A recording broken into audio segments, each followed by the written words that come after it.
ایک ہی کوشچن کیا کہ ایک عورت تھی، اس نے ایک شخص سے نکاح کیا، بیٹا پیدا ہوا، پھر اس نے کسی طرح طلاق وغیرہ لے کر ایک اور شخص سے شادی کی جس سے اس عورت کی بیٹی پیدا ہوئی۔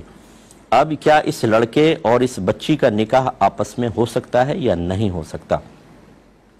دیکھیں، نہیں ہو سکتا۔ وجہ اس کی یہ ہے کہ جب ماں باپ ایک ہوں،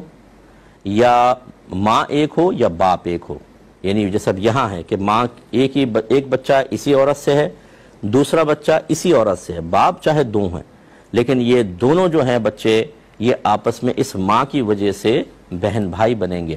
یہ اخیافی بھائی بہن کہلاتے ہیں، یعنی ماں کی طرف سے بھائی بہن، تو لہٰذا ان کا آپس میں رشتہ نہیں ہو سکتا۔ ایسے ہی اللاتی اگر ہوتے، یعنی والد صاحب تھے، انہوں نے ایک عورت سے نکاح کیا، بیٹا پیدا ہوا، بیوی کا انتقال ہوا، دوسری عورت سے نکاح کیا، بیٹی پیدا ہوئی، ان کا آپس میں نہیں ہو سکتا کیونکہ باپ ایک ہے۔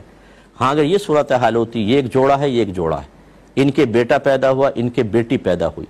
اس میں شوہر مر گیا، اس میں سے بیوی مر گئی، انہوں نے آپس میں نکاح کیا، اب آپ دیکھیں یہ جو آپس میں بچے ہیں، اس لڑکے کے ماں باپ علیحدہ، اس لڑکی کے ماں باپ علیحدہ، ان دو بچوں کا نکاح آپس میں ہو سکتا ہے، اور جب ہو سکتا ہے تو اس کا مطلب یہ ہوا کہ یہ آپس میں نامحرم ہیں۔ بہت سارے لوگ ایسے ہوتے ہیں کہ ان کے بچے بڑے بڑے ہوتے ہیں، بیوی کے بھی بچے بڑے بڑے ہوتے ہیں، اس کی زوجہ فوت ہو گئی، اس کا شوہر فوت ہو گئی، یہ آپس میں نکاح کرتے ہیں